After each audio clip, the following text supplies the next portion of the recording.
Welcome to the 36th episode of Season 10 of Eagle News for Tuesday, November 8th, 2016. Happy Election Day!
My name is Logan. And my name is Jonah. Please stand for the Pledge of Allegiance.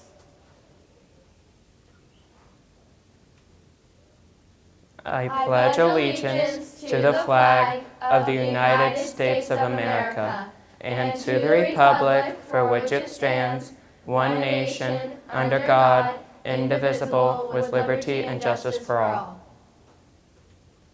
Hey Eagles, and welcome to this week's edition of Word of the Week. Let's see what mystery word they have for us today.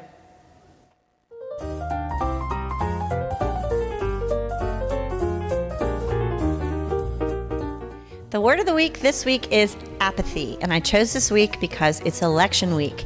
So apathy means not caring, not having any care for anything in your environment or your school or your country. This is not a week to be apathetic.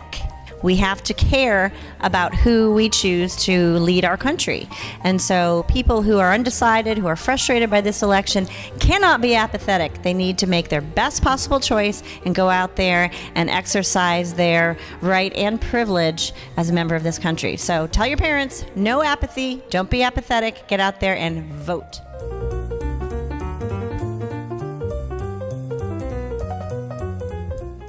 Remember, Eagles, don't be apathetic.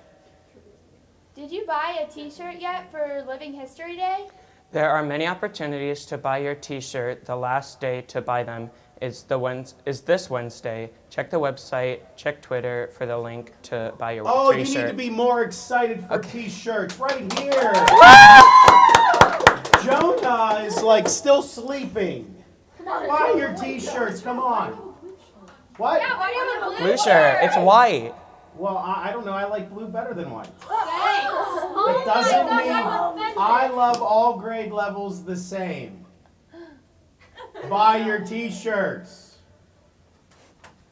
Living History Day for Hyatt's is coming up on November 18th. If you know someone who is serving in the military, please make sure that you fill out a blue brick. And if you know someone that has served but passed away, you fill out a red brick for the Hyatt's Remembrance Wall. You can get these bricks from your social studies teacher. Operation Buckeye is collecting to send troops, and they want certain items from certain grade groups. Here's what you need to bring.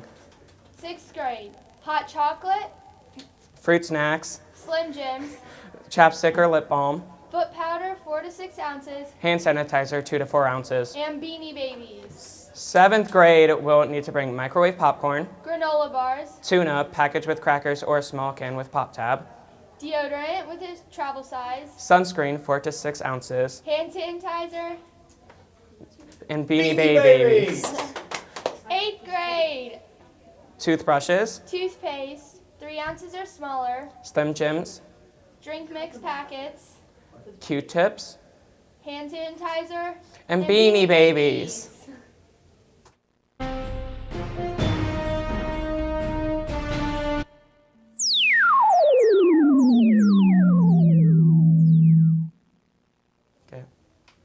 Trivia! Today, teachers, we are texting Mr. Meta. Let's go live to Abby and Megan in the library. Welcome to today's trivia with our guest star, Kira. There are 2 questions today, all about presidents, and all answers need to be in one text. The first question is, what 8 presidents didn't attend college? Again, what 8 presidents didn't attend college? And lastly, who was the only divorced president?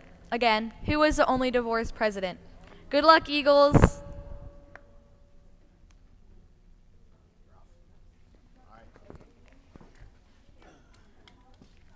Good job, Kiara. Way to sit there. Some of you may not know. Thank you for all of the trivia questions and good luck to the advisories competing for the trivia trophy. Some of you may not know what forgery is. It is the action of forging or producing a copy of a document, signature, banknote, or work of art. This video will help you remember not to do it. Roll the clip.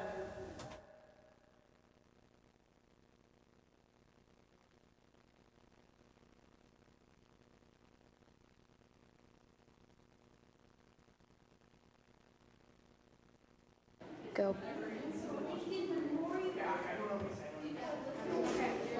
Okay, class, now if y'all remember, your permission slips are due today. Oh shoot, they're due today. I forgot to ask my mom. Well, maybe I can forge it. Stop there, young child. You shouldn't forge a signature. Wait, who are you? I'm the forgery fairy. I tell kids that forgery is bad because it is. Do you know what forgery is? Yeah. You sure? No. Forgery is when you fake a signature that's not yours, and it's really bad. Now, forgery is bad, and come with me and I'll show you why.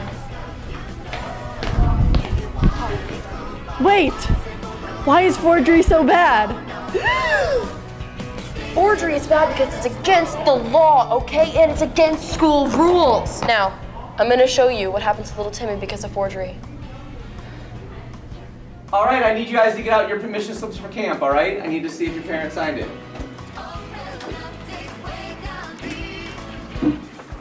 Ruben, what are you doing?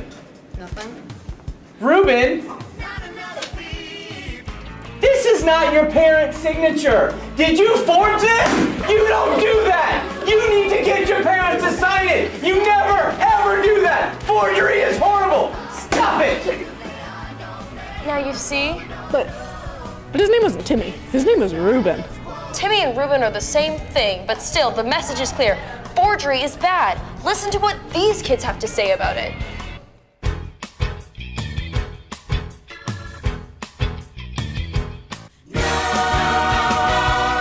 Forgery's not okay.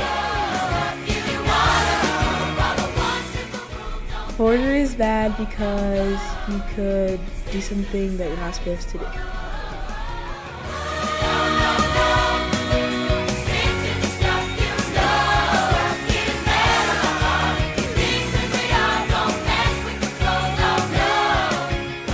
Forgery is bad because your teachers will find out it's fake because it looks horrible. Then they will contact your parents, and your parents will get you in trouble. And then you will go to Russia and go to the gulag. You don't want to be in the gulag. This kid knows what he's talking about. Now you see, through the form of musical, you can see why forgery is bad.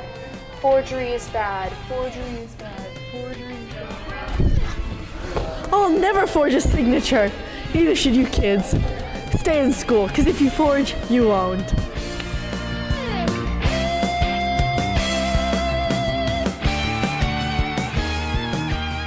Birthdays.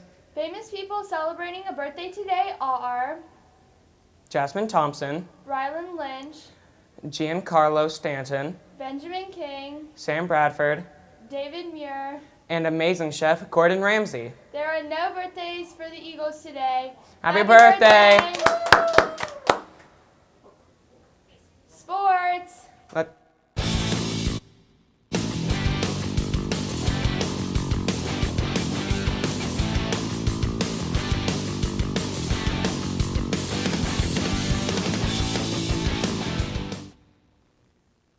sports. Let's go live to Audrey for sports.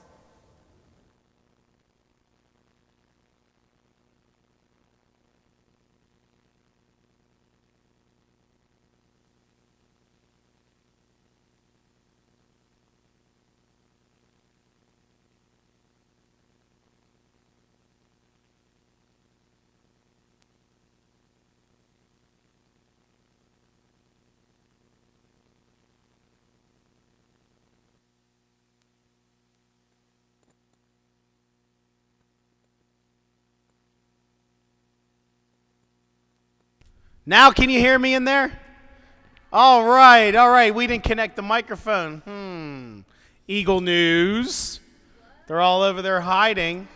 Okay, so I'm wearing my blue t-shirt, but teachers, if you can hear me, and I know you can, even if you're working, can you please send out the t-shirt link to your Remind classes today so moms and dads can get the link? I would appreciate it. Mrs. Policina, she's out today. She's laid up. Some muscles and legs aren't working for her, so we're going to make sure that this link gets sent out. So sports today, Audrey, are you excited for sports? Yeah. My Steelers, they got some time to Penguins play tonight. Oh, hey, Nolan, did you know the Penguins beat the San Jose Sharks 5-0 over the weekend? I remember that. All right, let's go to football and hockey from last night. In Monday Night Football, the Seattle Seahawks defeated the Buffalo Bills 31-25. In the NHL, the New York Islanders won 4-2 against the Vancouver Canucks. Boston Bruins won 4-0 against the Buffalo Sabres, and Tampa Bay lost to the Florida Panthers 4-2. That's all for sports today. Now back to the newsroom. The Super Bowl. Most of us know what it is. We watch it almost every year because football is America's favorite sport. But how much do you really know about the Super Bowl? Let's go check it out.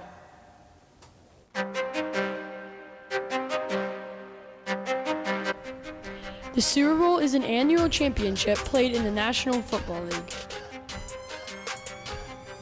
This year's Super Bowl will be on February 5th at NRG Stadium in Houston, Texas. This will be the NFL's 51st Super Bowl.